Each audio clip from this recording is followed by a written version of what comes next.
Welcome inside the Hall of Fame. I'm Booker T, 6-time world champ, 2-time Hall of Famer. I got my man, the boat, Brad Gilmore, here with me.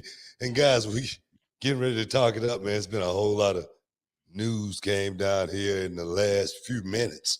Seemed like we ain't had nothing before the show kicked off here about 10 hours ago, but seemed like the news just wrapped up, man. I don't know what it is, but Brad, how you doing, man? How you feel today? Hey, Book, I'm good. I was like you. I was kind of thinking, not that I'm ever worried about what we're going to talk about on the show, because I would love, I've seen certain people plan for their shows before, you know what I mean? It's notes, it's pages and pages of links and articles and this, that, highlight this, that, and the other. I wish people could see the dossier that we put together for planning and preparing for the show. And the fact is, I'm never worried about it. But I was like you. I was like, oh, man, there's not really a big news story out there today. And then, the news cycle is what it is. And it started to come out here over the last couple hours.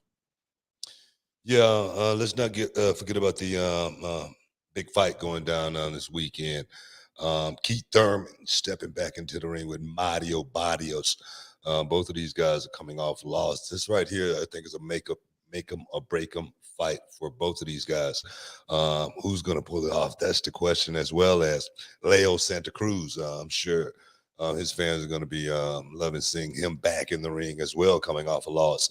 Trying to get back on the winning track. We definitely got to talk about that later on, as well as UFC going to be going down in a couple of weeks, man. Israel Adesanya, Robert Whitaker going down. Definitely cannot wait for that to happen, because I'm not going to mess this up. It's going to be right here in Houston, Texas. All right. That is true. I'm going to be there. Brad's going to be there. And I cannot wait to see the action go down. See Israel up close and in person, live in living color, man. It's kind of like, for me, just like seeing, if I was a kid, this would be like seeing Bruce Lee for the first time, so I'm excited to see Israel Adesanya. Hopefully he pull off a victory and it'd be something spectacular. Looking forward to talking about that as well. But what we got, man? What we got? Oh, we got all kinds of things. But first, before we get into those, I do want to say February the 19th, going down at the Texas City at the World Gym Arena, Reality Wrestling's next television taping. And Book, here's the thing. There's been a lot of rumor and opinion, more so an opinion on advice that you may have given our reality wrestling champion at the time, Will All Day. I just got to ask, and this is me just wondering, because I haven't talked to you about it. You kind of put Will in a bad position. And I'm just being honest. I'm keeping it a buck with you, right? You kind of put him in a bad position. You put him in a no-win situation. And you've never done that before. I feel like you weren't looking out for the talent. I'm just being honest. I hope you don't take offense to that, but I feel like you weren't looking out for Will. Look, man, the thing is, I'm always going to be looking out for the talent. It's just that's part of my DNA, part of what I do. But I have to think about the company when it comes to business. When you sign your name on the dotted line, okay? Just like I was talking to Will All Day about, I was telling him, I was watching, a fighter go out just a couple of weeks ago, rotator cuff torn, he lost his title, but he still walked away with his pride. You're going to be hurt in this business. Y'all all the time. You're going to come to work hurt. That's just part of the, job title. But being injured, that's something totally different. And not one time did I ever hear the doctor say Will All Day was injured. So my thing is, man, long as the machine is rolling, it needs fuel. The fuel is the talent. And that's just the way I feel about that, man. People can say what they want to say about, AEW, the way they run it. People could, not enough diversity. People can talk about WWE and talk about this as far as these guys aren't getting built the way that people want to. It's not about them sometimes. It's not all the time about the people. It's about the machine. Just think about it. I don't know. I know you have to act with what's best for your show, but also if the talent goes out there and they're just hurt and then they become injured, Look, I man. feel like that's a liability. Look. The thing is, reality of wrestling is a developing a machine all the time. It is sometimes, we're in first gear, sometimes we're in second, sometimes we're in third. But when we get in fourth gear, that means everybody has to pull their load. We're coming up on three of the biggest shows, perhaps in reality of wrestling's history. WrestleMania weekend, Dallas, Texas, going head to head with world class pro. We have no time right now for slackers. Everybody got to be at their best. I'm talking about 110%. We got three shows, the first, second, and the third. I'm going to tell you right now, you do not want to miss out on this, guys. The Sherry Martel Classic, the honoring of the Texas legends, as well as perhaps one of Houston's own, maybe strapping up the boots one more time and stepping back inside the squared circle. Kid right there from South Park, Texas. You know who he is? The 5-time champ. So my thing is this. Everybody at Reality of Wrestling right now, we need them at their best. We don't need anybody, shucking and jiving. Because everybody right now, I'm thinking they needs to be strutting and a strolling. You know what I mean? That's some old talk from back in the day. Oh yeah, I couldn't tell. You're telling me Generation Z doesn't say shuck and jive and rolling and stomp it. What'd you just say?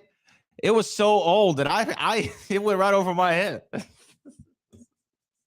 Stomping and rolling. It sounded good though, didn't it? It sounded good. Why it does sound good, but old is new again. Just like this jacket I got on. This Rivera jacket. Look at it. It still fitting me perfectly. 19 goes all the way back to 1990. And it still fit me perfectly. So what's old, Bradley, is new sometimes. I do love how old people can say something and it not make really much sense, but we still like it, right? Hey, like you got the keys, you better drive. I don't know what that means. I like it. If you got those keys, you better drive.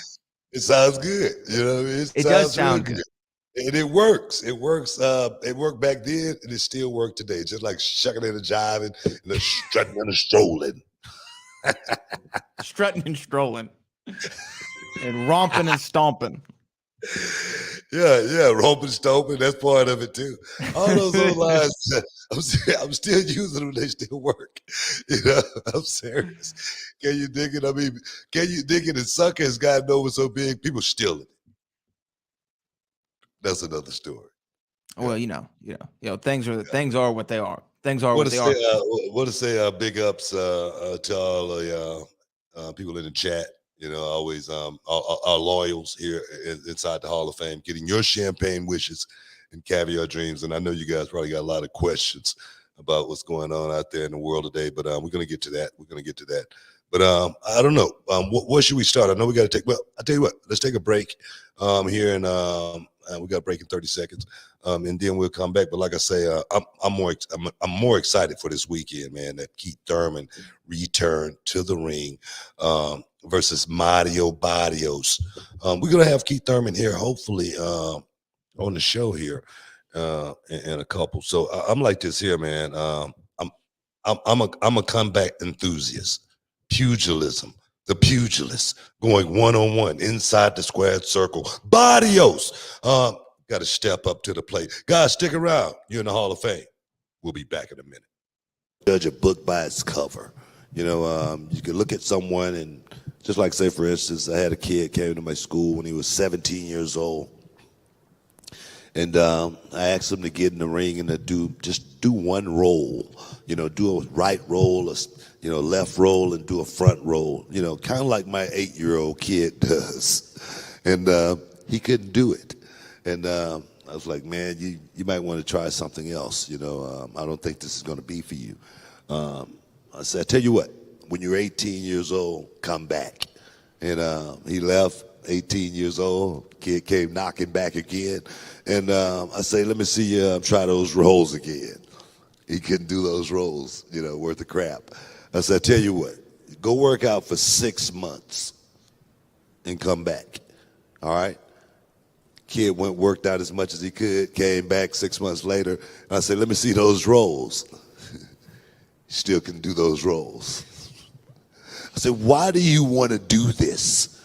And he said, I've been wanting to do this my whole life. And I said, okay, I'm going to sign you up. Signed the kid up.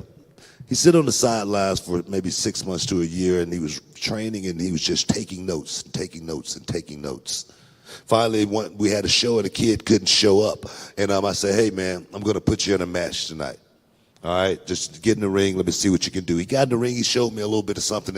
He looked okay. Still couldn't do those rolls, okay? But he looked pretty good in the ring.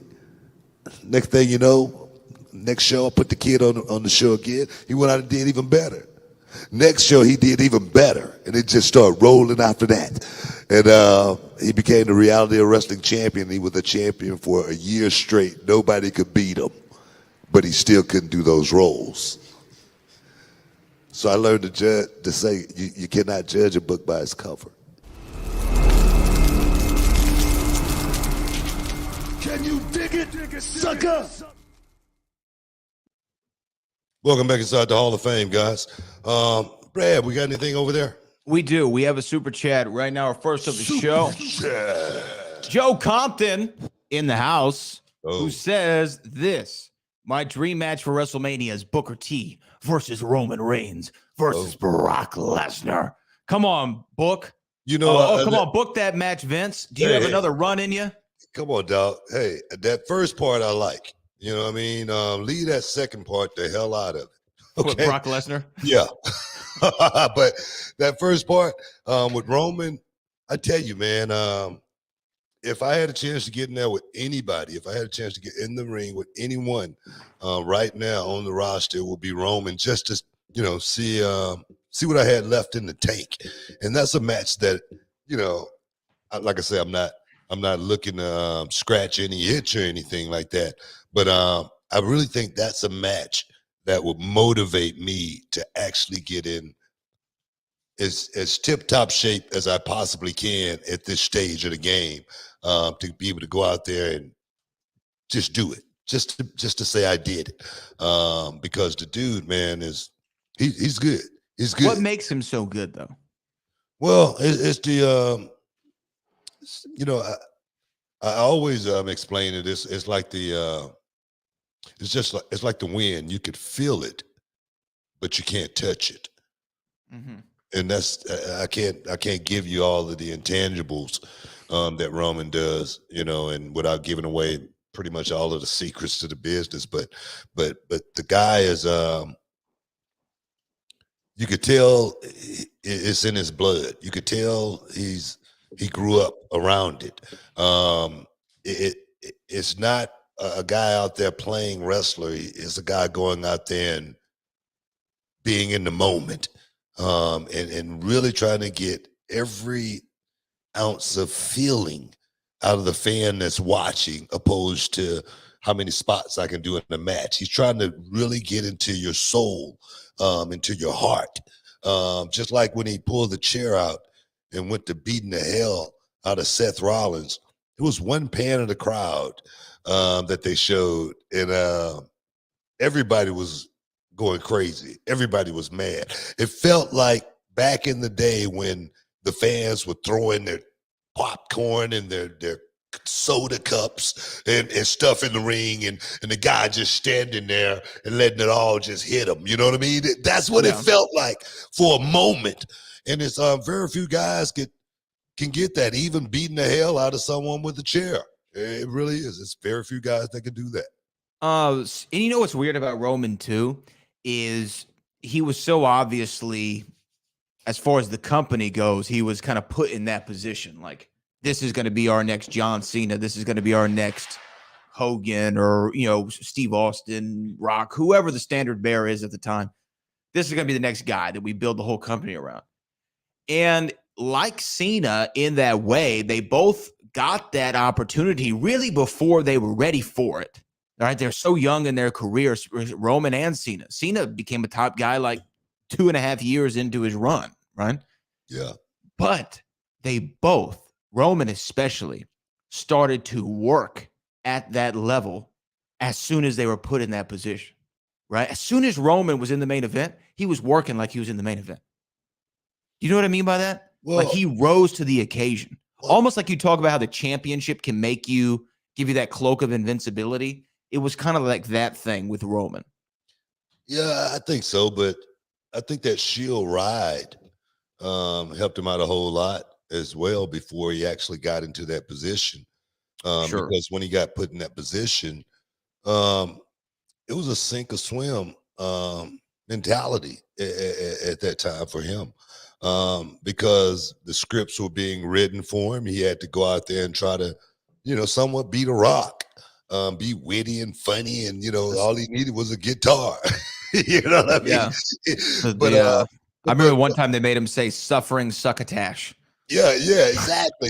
Stuff like that. So my thing is The Rock could get away with stuff like that because he would ad lib most of it. He would, take the script and throw half of it away and do the rest of it, just ad lib. But Roman was definitely not ready for that. But I really think Roman was ready to be Roman. And then once they pretty much, opened the door and let Roman, start doing his thing, everything fell into place. Whether you like me, whether you love me, whether you hate me, you're going to respect what I do in the middle of that ring. And I think that's what, at the end of the day, I think Roman has achieved that from the fans. I agree. I 100% agree. In this last run as the Universal Champion, it's not only his best run, it's one of the best runs we've seen in a long time in the company. We have another super chat. Super chat. From Alex Constantino. Hey, Book, can you explain a Legends contract? Is there a downside guarantee or is it based off appearances? Also, what year you think you are at your peak shape? So there's two questions here. I don't know. Are you under a Legends contract? Are you under I don't know really what your contract situation is. Do you know how a Legends deal works? You know what? I really don't know how the Legends contract work. I don't know if I think my Legends contract might have expired. I'm in, I still work for a company, so I got a different kind of contract. I'm a commentator, announcer, analyst. That's what banner I'm under. And, so it's a little bit different. I'm not sure how the Legends contract work out, to be honest. And the second part of that question, peak shape, which age was I in my peak shape? I would probably say 35. Probably at my best, where I felt like I couldn't get tired. I could work all night. It wouldn't bother me to go out and just work. But I feel like I was my best when I was 40. It's kind of crazy. But yeah, but it's a different thing, right? Is you want to be athletic and have all this ability inside the ring, but two, the second part of it is having the knowledge of how to put together a captivating story. I think we've talked about this before. Your King Booker run was not only your best because he was your most entertaining as a character, the stories you would tell in the ring were at a different level than when you first got to the company in 2001. 2001 Booker wrestler and 2006 Booker wrestler is completely different. They're like completely different people. Yeah, I agree. Other than your finish, like you didn't do anything the same. You know what I mean? You didn't even think about a match the same. You could see it. Like go back. I encourage everybody, go back and watch an 01 Booker T match and a King Booker match on the network. Go watch it. And you're going to be like, wow, there is a difference. It's not just the same guy. It's a vast difference. I really expanded my Shakespeare in the ring as well as out of the ring. it was such a time in my career to where, man, it was like being on autopilot. Now I was tired more at that stage of my career because I was older. But as far as I felt like I was flawless, at my later stages of the game, So that question right there is always a question that young people, they really don't know how good they are until they get to that point. You really don't. You think you're good in your 20s, and then you go back and look at some of that footage in your 30s. You go, "Oh man, I wasn't that good at all." Then you go back at 40 and look at some of your 30s and go, "Man, I was good." But then you look at yourself at 40 and you go, "Wow, man, what the heck is going on?" I mean, what? I remember one time, me and the Undertaker, we was hanging out, and we go, "Man, why did it take us so long to learn this?" Right. And I just think that's I really just think that's part of the wrestling game. You never stop learning. Yeah, I don't know how many times in recent years have I had conversations with friends of mine who are the same age and be like, man, if we only knew what we knew now when we were 20, we would be like on top of the world by this point. It's just, Yeah. it's the old game that life plays on you. About the Legends contract thing, I heard somebody one time say you have some sort of guaranteed money. There's like a downside plus appearances. But again, I don't really know the ins and outs of that. And that's the one I thing. know it's a guaranteed payoff. Immediately Right. you get a payoff. I ain't gonna throw the number out there because everybody payoff is gonna be a little different. And then per appearances and whatnot. But honestly, I may not have a Legends contract because that's not in my deal or anything. I don't get paid per appearances or anything like that. If I do anything extra outside of my, my talent, my analyst contract, I get paid more, but I'm not one of those guys that go out for appearances and stuff like that. We do have another not anymore anyway. Thank God.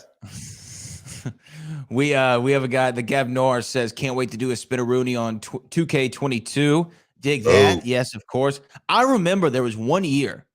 Remember it was like 4 years ago, maybe, or 5 years ago. You weren't in the video game. You remember that? Yeah, I remember that. People were so angry that you've never not been in the video game again. You know why? Because my character always been strong. It's always been a go-to character for so many people.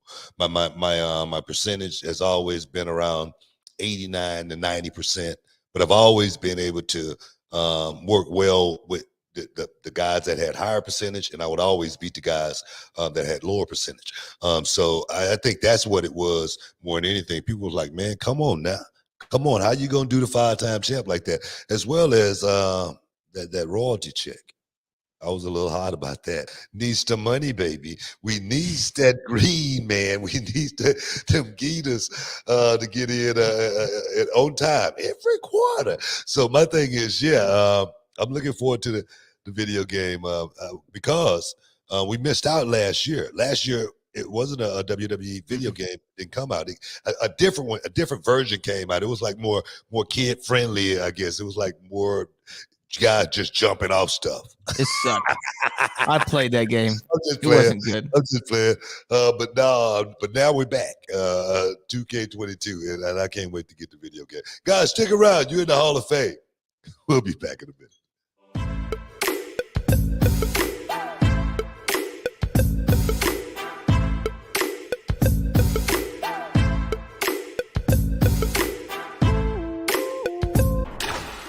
You worth it.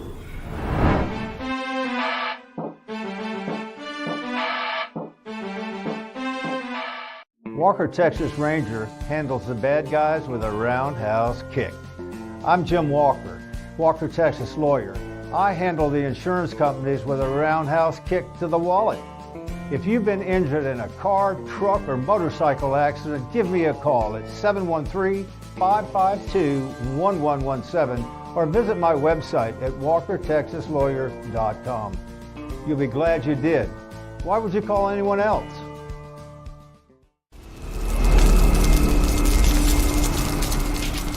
Can you dig it, sucker? Shoop! Welcome back inside the Hall of Fame, guys. What we got over there, Brad? We got anything? Are we good? We good to go? We got more.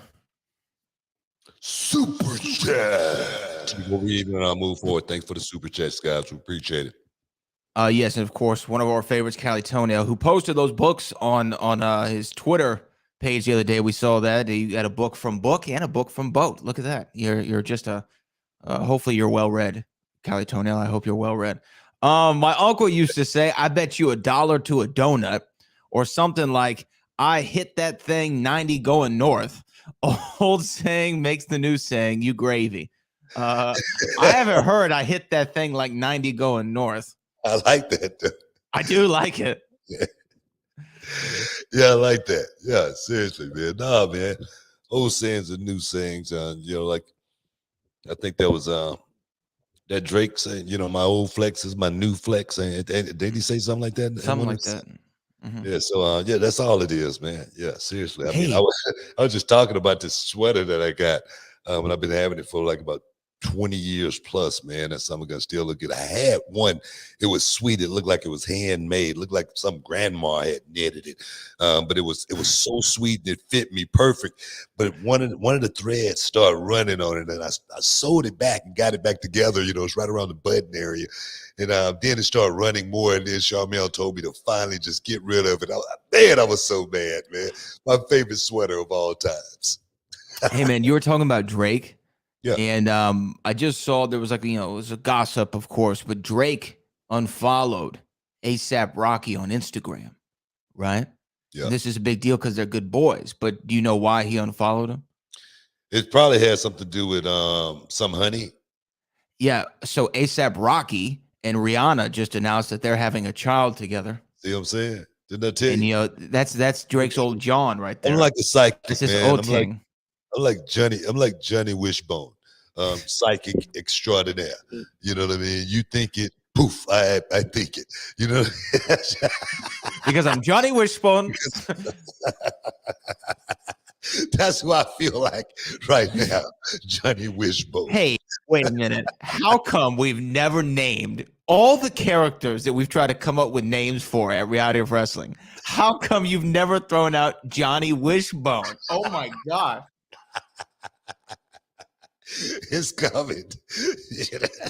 We already had JJ Blake. We had JJ Blake. We need to have Johnny Wishbone. Because I'm Johnny Wishbone. See, you said your name, but if you didn't, I would have known it because I'm Johnny Wishbone. Psychic extraordinaire. And what is your name? Biddle. I would have said it myself. I would have said it myself. Just give me 2 more seconds. I would have said it myself. I would have said it myself. Like Lux and Biddle. Like man. Kibbles and Bits.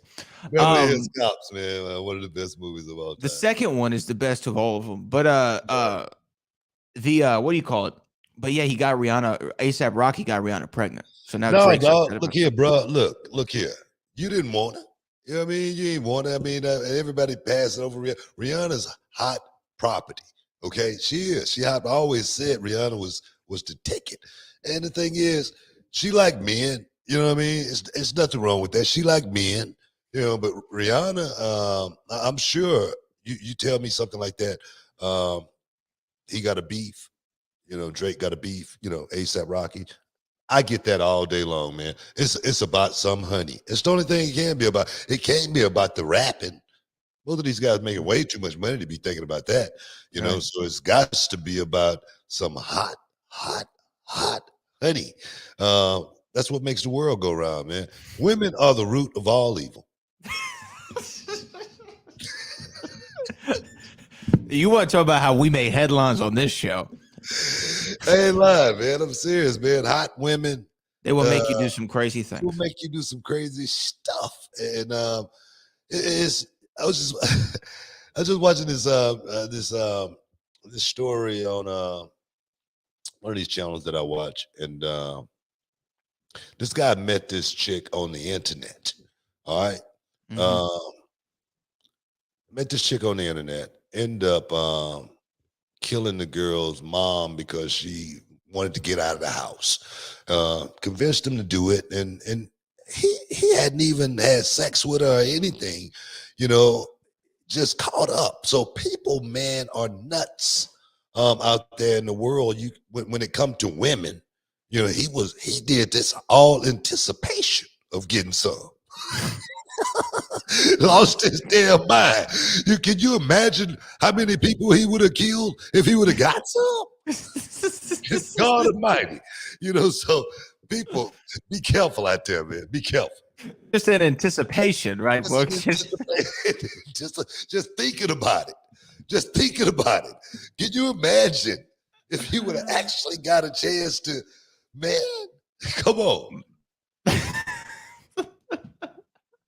A kid says, Booker T said women are the root of all evil. Future Twitter explosion is coming your way. You know what I mean, man. I'm talking about how they make men do some of the craziest stuff. That's what I'm talking about. They do. I'm talking about women are evil. I got a beautiful, beautiful wife. And my anniversary is on the 5th, just a couple of days away. Okay. So, wow. And I tell her all the time, you think about leaving me. Think about it. You better dig both our graves. No, man, that's how much I love her. She's my queen. So as far as that go, I'm just saying women will make you do some crazy stuff. And I think they're like they're the only ones that can really make a man like that. I was just looking at I'm looking at the Iron Fist, right? Yeah. And I tell you, it was a character. Daredevil. It was a character on Daredevil that plays that role. Don't love anyone, and then finally find love, and then everything falls apart. So it's crazy. The stories, Romeo and Juliet. That's what I'm talking about. It's nothing more than that. So hopefully Twitter won't blow up. Hopefully not. Hey, speaking of tonight, though, things that Twitter will be talking about, we do have the big match finally between CM Punk and MJF is going to be happening on Dynamite. Also, Brian. Really? Oh, really? Yeah, that's tonight. And Brian Kendrick, who just left WWE, will be on Dynamite tonight facing John Moxley. But let's talk about CM Punk and MJF. Okay. Is this the night, if all goes, like there's no, funny business, is this the night that CM Punk loses his first match in AEW? Is it tonight? I can't, you know what? I don't know. I haven't been paying that close attention to the story enough to where I say, well, they're just going to do it on regular TV and not really make that a bigger payoff, because I would be thinking a match with MJF and CM Punk. I'm thinking about the payoff. Okay. The first payoff definitely I want to try to get something out of it other than just a rating on television. I want to try to really, pop the crowd with this match. So I don't know then again, especially coming off of the way this thing was set up with Wardlow. All right.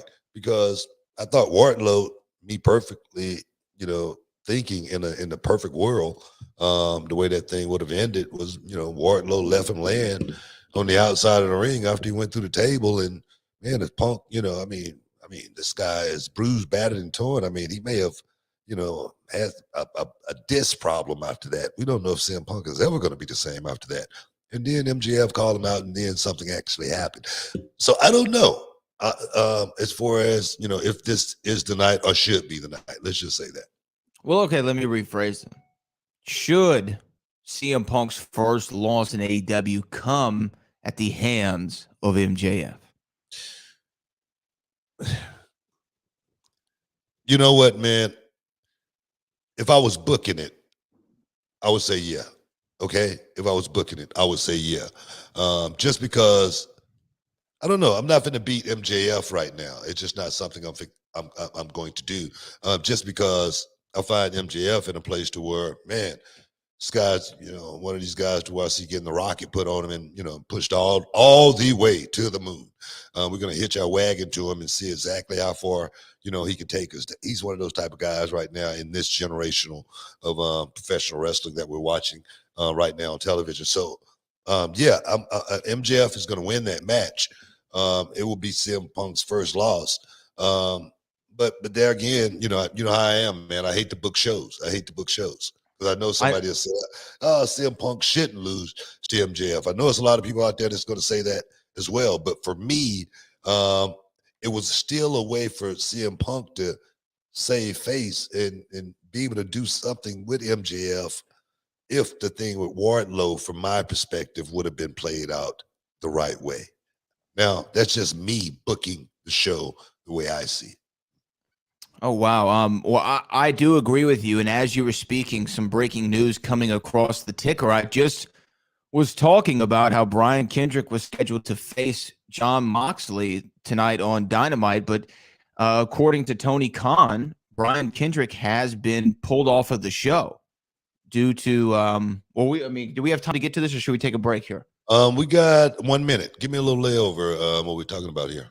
So apparently, according to Tony Khan, he just put out this statement literally as we're talking. We've been made aware of some abhorrent and offensive comments made in the past by Brian Kendrick. There's no room in AEW for the views expressed by Brian. We think it's best for all that Brian be pulled from the card tonight as we gather more information. Let's roll, man. Let's roll. I don't know. Okay, I have no idea what he said. Man, because I'm gonna tell you right there, ain't no damn way Brian Kendrick would have left the company knowing that this was going to happen. All right, it's just wrong. We got to take a break. I don't know what he said, so we got to figure this out. Whatever it is, man, pull it up, find it in the break, stick around. Do your homework. We'll be back in a minute.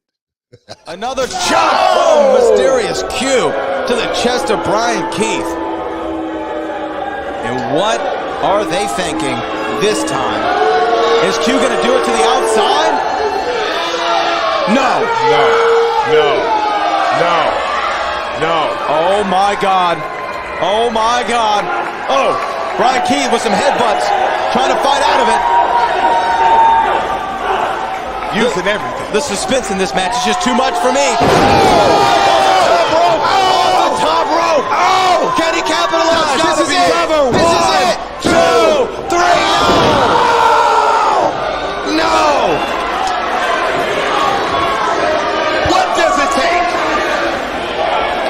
In all my years, Kirby, this is such a pressure-filled, intense match. The winner is the #1 contender for the Reality Wrestling Championship. What is it going to take? At this point, what is it going to take for either of these men to put away the other and get that contendership? This is how bad they want.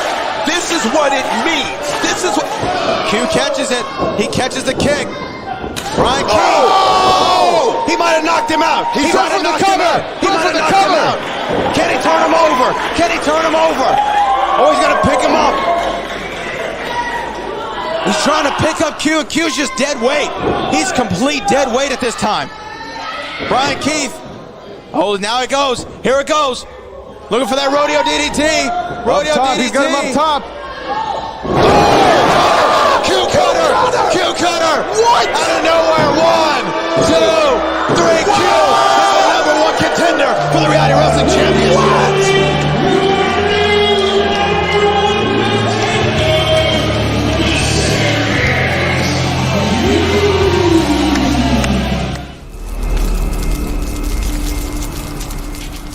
Can you dig it, sucker? Welcome back inside the Hall of Fame, guys. Breaking news, Brad. Did you find anything else as far as that goes? Yes. So apparently Brian Kendrick, some things resurfaced about an hour ago online of comments and conspiracies and things that he's peddled in the past, chiefly regarding Sandy Hook, the tragedy at Sandy Hook Elementary School, and the Holocaust.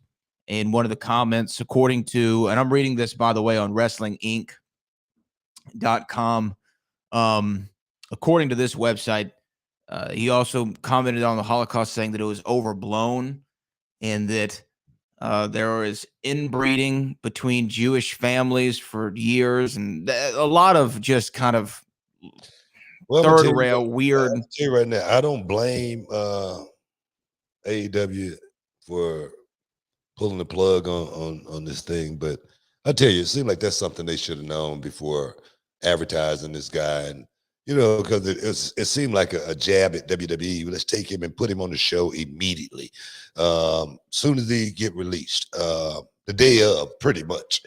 And then all of a sudden you get egg on your face like this. Yeah.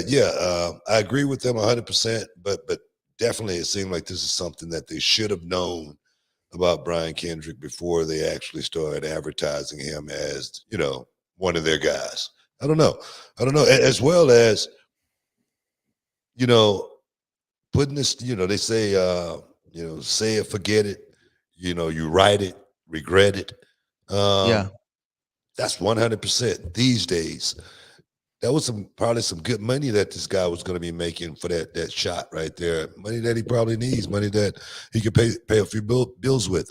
And now, just because they're having those hateful views about people, that, like I say, for me, it don't cost you nothing to be nice to people, as well as it don't cost you nothing to keep your opinions to yourself and not put yourself in situations for something like that to happen to you where it can mess with your livelihood. It's amazing. And for me, I never knew that about Brian Kendrick, and I never knew that was his views, but and I always thought, Kendrick and I, we've had, sat and had, dinner together and catering, but that's where it comes to the point to where you really never know a person. You really never know, until they put themselves out there, espousing those kind of views about people because of their skin color, because of their race. That right there, for me, there's no place. There's no place in society for people like that, really, as far as I'm concerned. Because I was born in the neighborhood, and it was white kids lived in my neighborhood. They wasn't the richest people in the world or anything like that. It was, Jose, and Sophie, Rodriguez family, they lived on the corner, and damn it, that's the last thing that I cannot ever think about in my lifetime, looking down on a person because of their skin color. I may have not liked the person, and he may just happen to be a certain color. What I mean? But it wasn't because of his color was the reason. So when I see that, it's just so hard for me to wrap my head around people going through their daily lives thinking about that. Like that's taking up space in their brain. It's amazing to me in 2022, people are so ass backwards. I agree with you. And this comes on a rise of anti-Semitic statements and acts being done in this country in the last couple of weeks. And look, there's just no place for hate in any form, whether that's anti-Semitism, whether it's racism, whether it's sexism, all that stuff, guys. Come on now. We got to do better than that. I don't know any more than what we read, but to say something as horrific and tragic and abhorrent as the Holocaust was overblown. This was the extermination of millions of individuals by a class of people who thought that they were superior. And there's just no place for that. There's just absolutely no place for that. So I don't know. Look, and also I want to say this, context means a lot, right? And I'm not sure what context Brian Kendrick was talking about this. I don't know where this emanated from. Context does mean a lot, but at the same time, you cannot say something like the Holocaust was overblown. If you want to start getting into conspiracies about this, that, and the other, and you're getting all off the wall, do that on your own dime and on your own time. But you can't do anything that's hateful to another group. It's crazy. I'm willing to explore the Kennedy assassination. Okay? Sure. I talk about it all the time. Willing to explore that, because that was one man, a place and a moment in time. And you got to wonder if Lee Harvey Oswald was able to pull that off by himself. That's something we could discuss. But when we're talking about the Holocaust and what those people had to deal with, it's something that we're not going to even really discuss or even, give any credence to here today, me personally. And like I say, if that's the reason why they pulled the plug, more power to them. Seriously. Yeah, I'm 100% agreement with Tony Khan. And again, it's not even a a holier than thou thing or anything like that, but it's just you have to be a decent human being at the end of the day, and you have to be appreciative of people of all races, religions, and creeds. Right? It was cool back in December during Hanukkah. Now I am not a Jewish. I grew up in a Baptist church here in Texas, right? But during Hanukkah, Farrah, my fiance, and I, we stayed with a friend of ours, Roxy, who's Jewish in LA. It was during Hanukkah. And at one point she asked, hey, do y'all want to light the menorah? Which is something that I've never done before. And I just had that moment of like, wow, I'm raised Christian. She's raised Jewish. Farrah was raised Muslim. And here we are all together lighting menorah, celebrating someone's culture, right? And it was a cool moment to think about how far we've come in the world. And I think more people need to sit with people of different backgrounds just to learn about them. You know what I mean? Booker, you and I have had some of the most honest and real talks ever, right? And we might be Texans, but we come from completely different backgrounds. And we're still able to break bread and talk about ideas and have conversations and learn from one another. That's what we got to do, guys. Come on, man. I wouldn't be where I am today. I really wouldn't. I don't know where I would be if it wasn't for a Jewish man by the name of Bruce Kasarch. He was the guy that he paid for me to go to the wrestling school. He just wanted to see me do well. It was $3,000, you know. I remember I was riding around in my old 79 T-Bird. And I went to an autograph signing at the Summit. Now it's Lakewood Church. And I didn't even have a sticker on it. It had 4 ball tires on it. And I was working for this company called the WWA.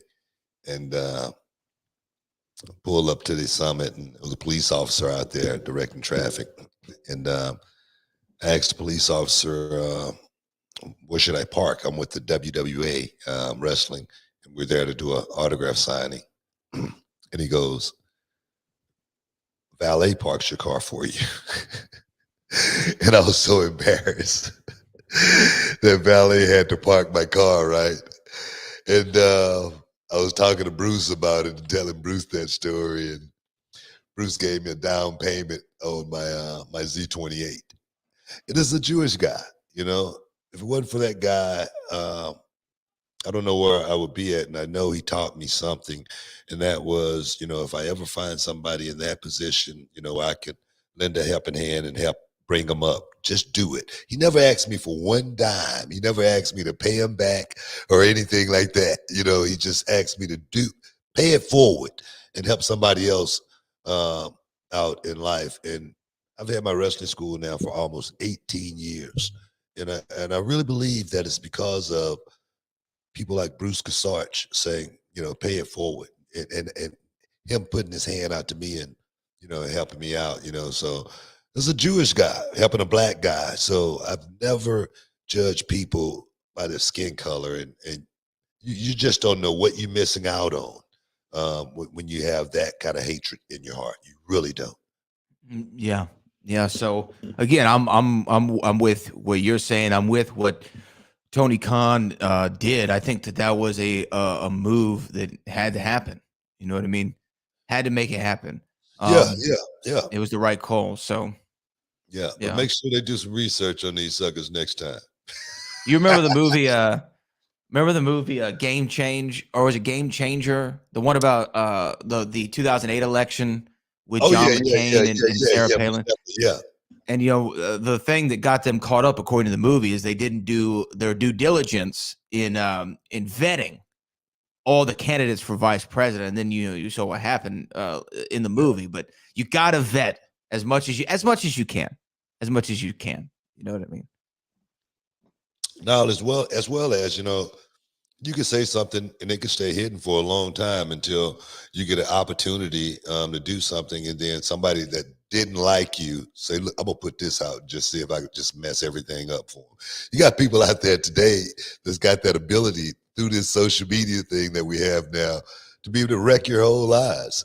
So I've always said it, you know, and people always give me flack for saying it, but I always said, you know, Mike Tyson went to prison for putting himself in a position that he didn't have to put himself in. And am I saying Mike Tyson did anything wrong? We don't really know, but we do know that young, impressionable girl was in a position to say something, and Mike Tyson, being a grown man and the heavyweight champion of the world, who you gonna believe? Who you gonna look at? Did I have to be in this position because I got so much money? I didn't really need this 18-year-old girl in my room. I could have had a grown woman. Now, I'm just saying, putting yourself in position for something to happen to you, trust me, it will happen every single time. So, guys, stay off of this social media as far as putting stuff out there that perhaps one day can come back and cost you some money or perhaps a career. Look at John Gruden, Mm-hmm. a career. Even though he's suing, he probably gonna get some money out of it. But look how people look at you when you say something in the dark. It's I think I heard Johnny Cochran say that. You do it in the dark, it's gonna come to the light. Hey guys, stick around. Stick around. You're in the Hall of Fame. We'll be back in a minute.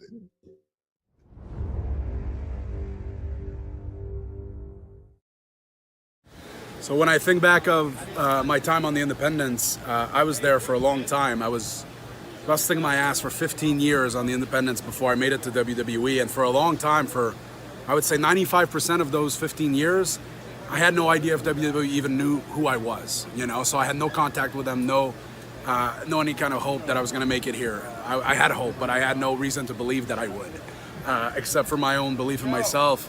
But the Independent was crucial in keeping that passion alive. You know, and it didn't matter if it was 20 people, 200 people, 2,000 people. On the independent scene, you get to have this interaction with fans and the fan base that's unlike anything, you know, the scope of WWE. We get to interact with our fans, but nothing like on the independent scene. You're out there selling your own merch. You're out there hustling, trying to make as much money as you can. And that whole experience really kept my passion for wrestling alive, even though I didn't know if it was going anywhere. I wouldn't be who I am without that time I spent on the independent. So it's crucial for anybody, I think, to have that time. Perfect.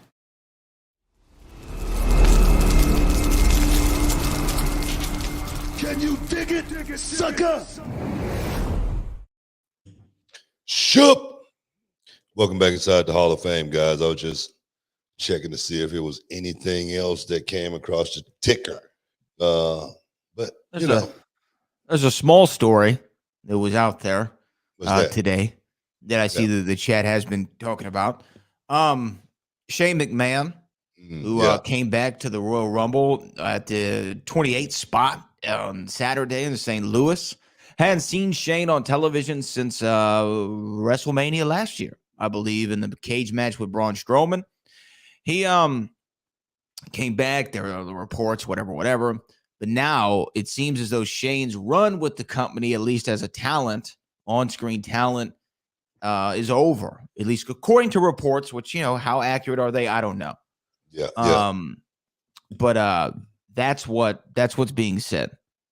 I don't know what happened with Shane or what have you. But if this is it for Shane McMahon, let's just say, what do you think? What do you think his legacy is in the WWE? Or what do you most remember from him? Well, let me say this first. Let me say this.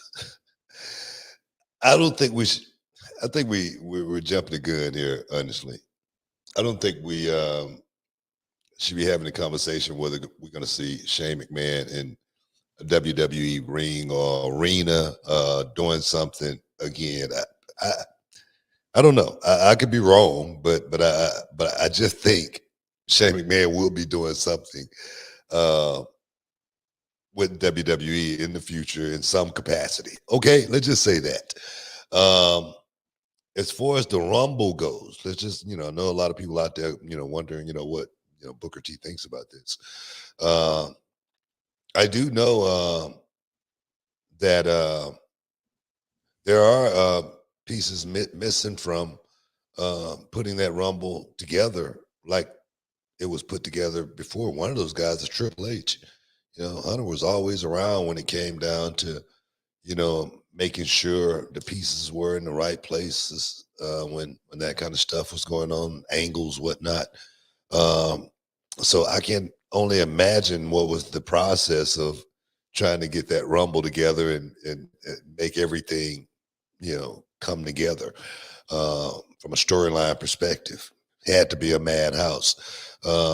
I don't even want to pretend that I'm one of the cooks in the kitchen and know anything. Okay, so let's just get that straight.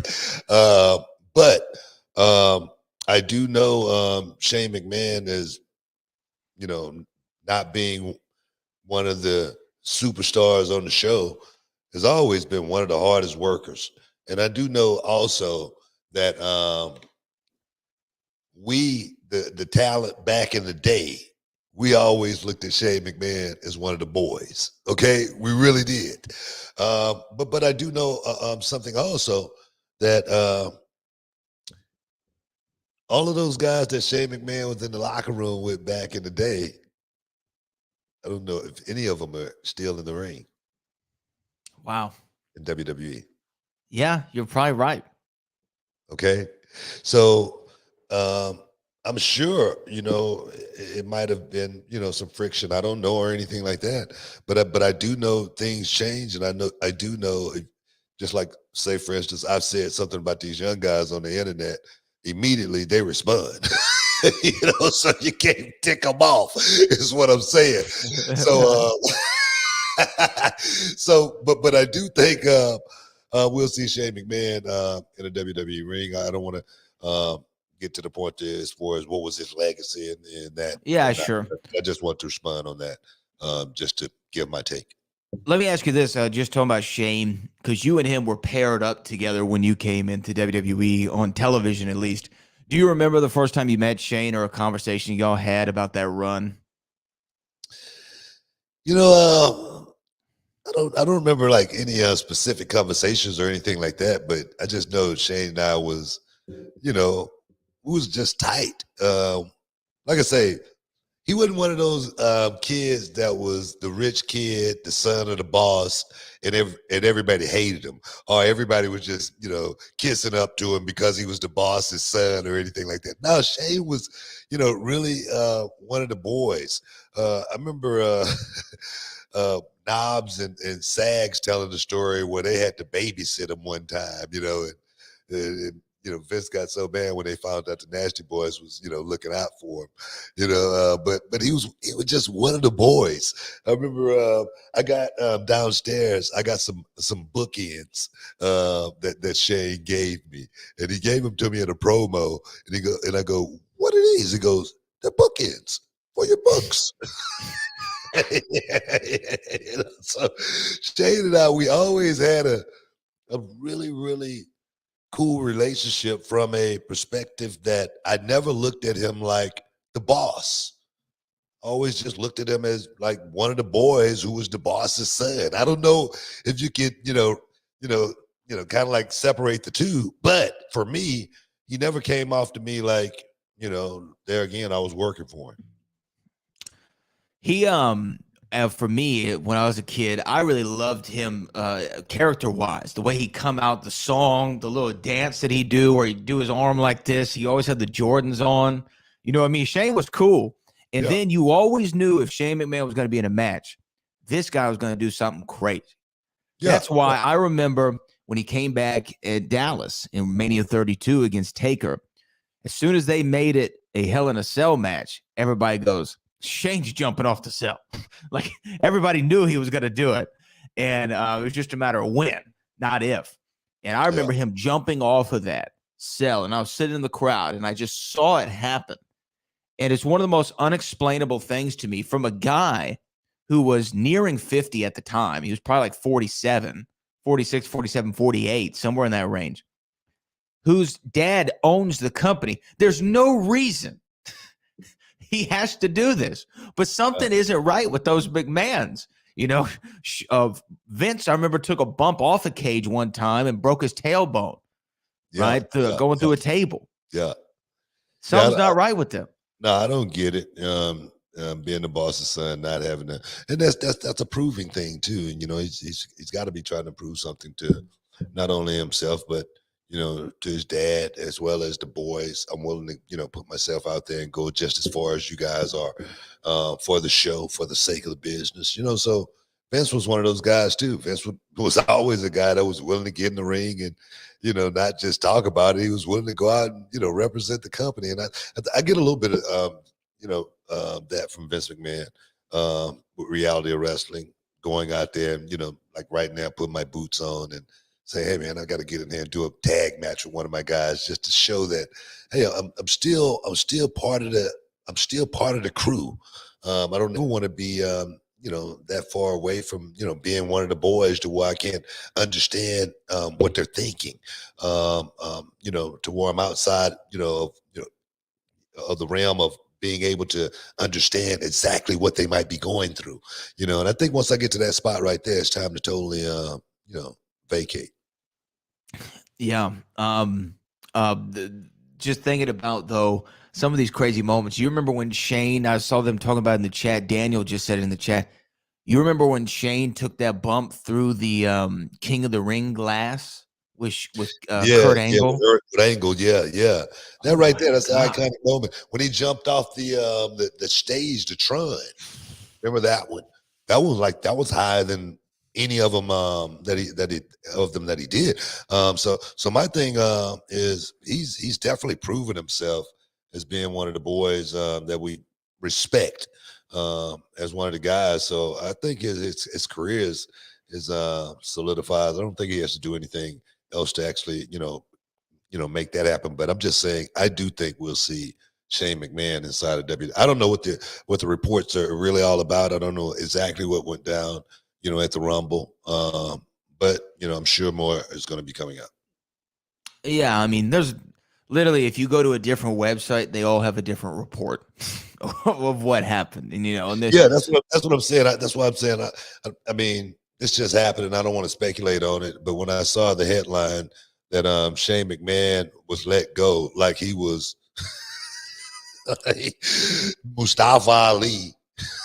Somebody, so and that made me like go, wait a minute, isn't he like part owner? Don't he got some style? Ain't his name McMahon?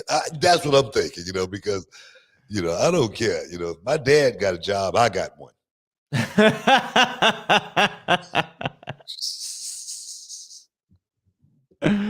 Right? I feel that. Yeah, I feel you. Am I right or wrong? I feel you. Come on here. My dad got a job. I got a job. So yeah, I'm cool on that. Yeah. I'd be interested to see exactly what happened, because again, all it is speculation at this point. And there was rumors it was going to be him and Bobby at WrestleMania for the title. It was rumors it was going to be him versus Seth Rollins, him versus Austin Theory, all at WrestleMania, and whatever. Oh no, who knows? Who knows what happened? I just know I've always been a Shane McMahon fan from him as a talent on screen. And so if all I know is at WrestleMania this year, if Shane's not there, nobody's jumping off of something. Hey man, people still wondering if Taker's going to come back for one more. If Taker come back, will we see the jump? I'm wondering. But I don't think we're going to see Taker back for this WrestleMania. But I did say we will see the Undertaker back inside the square circle before it's all said and done at WrestleMania one more time. That's my prediction. And normally I'm right. Normally on my predictions, I'm normally right when it comes to that. I actually call Tom Brady's retirement. I called Tom Brady's retirement the morning before he retired. I said he was done. I said he was finished. I said it was going to be so hard to actually go through the off season, get himself ready to do that all over again. It's no way he's going to be able to go through the preseason. It's no way he's going to be able to go through a regular full season and not get bruised, battered, and torn. And there's no way. And boom, the news came out. Tom Brady's retiring. So guys, if you could have won money with me on that right there if I'd have put it out there, guys. Go to Vegas right now. The odds are you'd have won big money. So guys, stick around. You're in the Hall of Fame. We got a little bit more for you.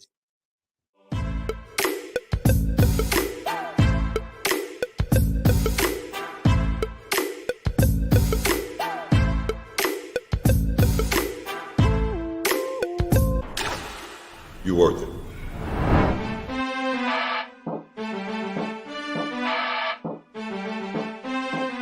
For 13 years, the King of Solar Screens has been an industry leader, and we proudly use 100% American-made products. Home of the $55 any size, any color solar screen.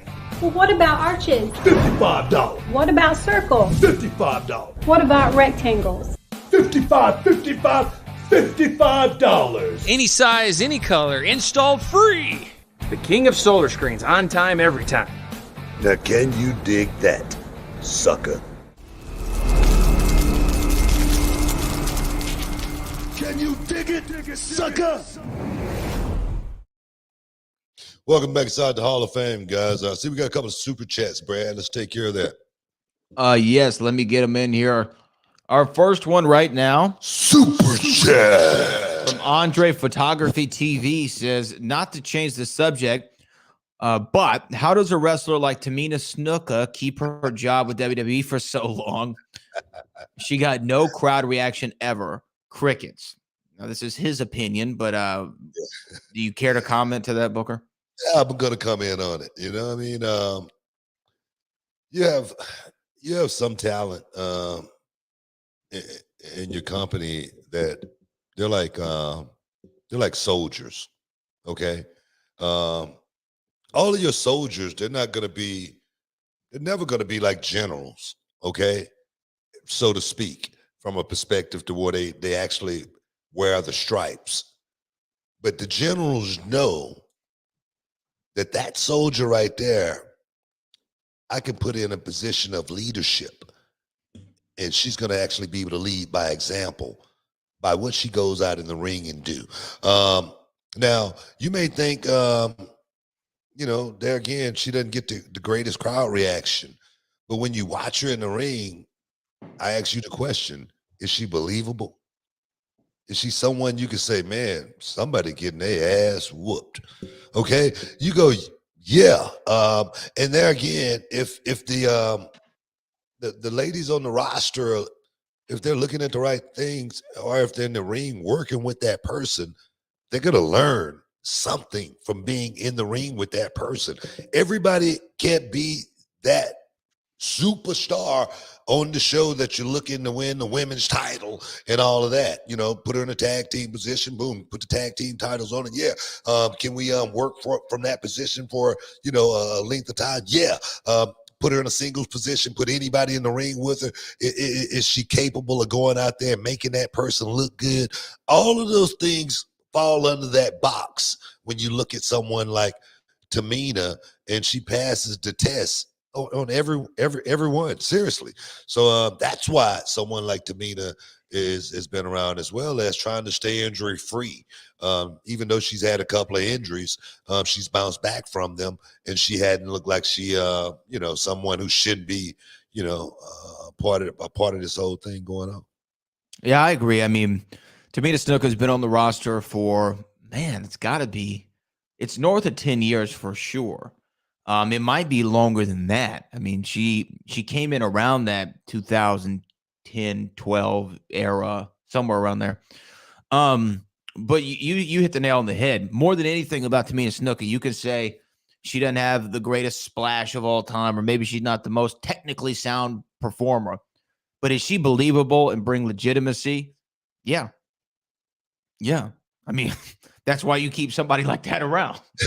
And the thing is, that's a valid question, but I hopefully the answer was just as good, because I really feel like, with soldiers, man, good soldiers that, like I say, you can put in leadership position, and what I mean by a general, just like, say, for instance, a general in the ring is someone that can go out there and control everything that's going on, and we ain't got to talk about it. We could just go out here and do it. That's what Tamina brings to the table, and that's why she's a diamond. Yeah, 100%. We have another super chat. Super chat. Roll in. I assume that Shane was paired with Booker T because when WCW shut down, Booker was the highest ranking wrestler as the WCW champion. If DDP was WCW champ, then it might have been Shane and DDP. That might be Maybe. true. That might Yeah. be true. I'm not going to sit here and disagree with that or anything like that. But I think when I came in and I got the rub from Shane, I don't think it was anything that was looked like it was forced or anything. It seemed like it was pretty organic. Seemed like Shane wanted to be part of what I was doing, as well as me perhaps getting a rub from the boss's son. Hey, I'm cool with that. I'm not gonna Sure. oppose to that. So for me, it was great. But like I said, if DDP would have been, and that's a big if, because your boy, he was on fire back then. I couldn't be stopped. The heavyweight champ, the United States champ. I was the best. I was the best. I think at that time back then, PWI, they had me ranked in the top 3 in the world. So no, man, I deserved my spot when I got to WWE. Not only did I deserve it, I earned it at the same time. Yeah, I think that's more of a appropriate descriptor. You earned it, man. You 100% earned it. Let me ask you this. Speaking to earning, a lot of times you have to earn your opportunities. You have to earn a title shot. You have to earn that opportunity to become the world's champion. On Monday on Raw, show closing angle was between Ronda Rousey and Becky Lynch, big time Becks, right? Trying to figure out where we're going with the women's championship at WrestleMania. And then after their little squabble, Lita, who was just on our show last week, we love Lita here, she came down and she challenged Becky to a match, and they are going to go one-on-one for the Raw Women's Championship in Saudi Arabia at the Elimination Chamber. What do you think of that matchup there, Book?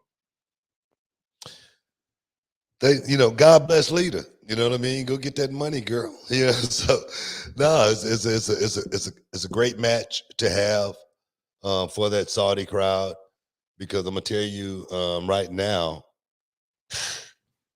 that Saudi crowd probably still thought Lita was on the roster.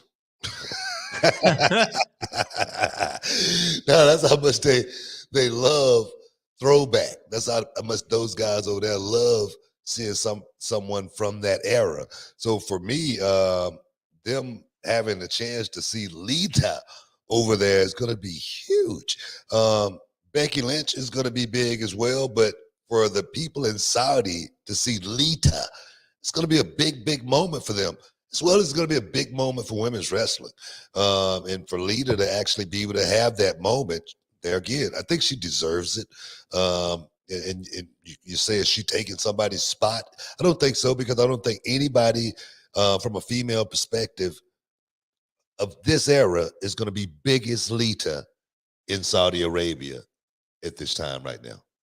Yeah, it'd either be Lita or Trish, right? Those are the two biggest names. Yeah, definitely. I mean, but I'm just saying, I'm talking about on the roster. I agree. Today. I don't think any of the females on the roster are as big as Lita is in Saudi Arabia in 2022. I just don't. I could be wrong. But those fans over there, man, they want some old schoolers, and because they're behind the times as far as wrestling goes, they're a little bit outdated as far as they're not getting it updated. Now they are, but back then, few and far between. But they knew what they liked. 100%. I think it's cool to see Lita. I mean, I know people say what they will say about the Saudi shows, but I'll tell you the things that I like about them the most is we get to see matches that we never thought that we would see a lot of the times. Or you get to see the legend come back. You get to see a big money match, because last year they promoted what was it called? Crown Jewel. They promoted Crown Jewel as the event bigger than WrestleMania, right? Yeah, they did. So that's how they promoted it. So I kind of get excited to see these from the card perspective. All the other auxiliary things surrounding it to the side. From the cards perspective, I always like to see what they come up with the Elimination Chamber, which the Elimination Chamber match looks interesting this year. You got Brock, you got Bobby, Austin Theory's in it, AJ, Seth. It's going to be an interesting Elimination Chamber pay-per-view, I think, overall. Well, I mean, those names, man, it's, top flight players in there that can go out and give us some really, really good stuff. So I'm looking forward to, the Chamber as well. And I'm not really a Chamber fan being in the I know first you're not. Yeah. myself, but definitely I'm looking forward to seeing these guys go, especially Austin Theory, what he's doing right now. I'm looking at AJ Styles as far as how he's literally shift gears since breaking off from Almost. So I'm definitely, I mean, Seth Rollins, paying some beautiful work right now. So I'm looking forward to seeing these guys go out and perform at a very, very high level. So yeah, get ready for it. We got any more super chats, man? Yes, we have one more before we take our break here. Super chat from Andre again. Brad mentioned in a past show about adding a female to the bloodline. Would you add Tamina to that faction? Yeah, we floated Naomi before. I think Tamina was originally with the Usos when she came in, if memory serves me correct. And the thing is, Tamina probably make a better fit. To be honest, right? Than Naomi. I was just trying to throw Naomi a bone. Because yeah. You should have. It's not our last segment. We got one more. You sure about that? Oh no. This is a wrap for us. I'm sorry. That's what I thought, man. Before we get out of here, man, make sure, guys, big fight going down this weekend on Fox Live on pay-per-view. Keith Thurman, Mario Barrios, as well as Keenan Carbajal versus Leo Santa Cruz. Definitely don't want to miss that action right there. Let me get my predictions real quick. Go Keith for it. Thurman versus Barrios, the main event. Both of these guys are coming back off of losses, man. Keith Thurman, he definitely dropped the ball having his lady there. Manny Pacquiao went out there and just did him dirty. And Mario Barrios, his last fight in Atlanta, Georgia, versus Tank Davis didn't work out too well for him. But you got to wonder what's left for Keith Thurman. At one point, I thought this guy was unbeatable, but we've seen that cloak of invincibility deal. Once it happened, it goes downhill from there. Barrios, he hadn't beat a whole lot of big names. But I watched the fight very, very closely against Tank Davis, and I think Barrios can beat most guys in the division if their name is not Tank Davis. I'm going to go with Barrios over Keith Thurman in that fight right there, and as well as Leo Santa Cruz coming back against Keenan Carbajal. I don't know a whole lot about Keenan Carbajal. Let me just tell you that right now, but I do know a lot about Leo Santa Cruz coming off a loss there again to Tank Davis. And I tell you, it was a spectacular uppercut knockout by Tank Davis over Leo Santa Cruz. But if anybody can come back strong after a knockout, it's going to be Santa Cruz. So Santa Cruz in I wouldn't say a spectacular knockout or anything like that, but it would probably go to like 8-9 rounds maybe, and the referee is just going to have the wherewithal, understanding, and know-how just to stop it. Okay, that's how many punches are going to be thrown in that fight right there. So, guys, that's pretty much it here inside. Yeah, and before we leave, Book, just sign off after this. Callie Toenail did say, this is exactly why I tell everyone about the Hall of Fame is the best podcast. It's bigger than it is. It's a forum of life. All is on the table. Opinions are accepted. Disagreements are had, but it's all love. We appreciate you, Callie. Oh, most definitely, man. We appreciate you, Callie.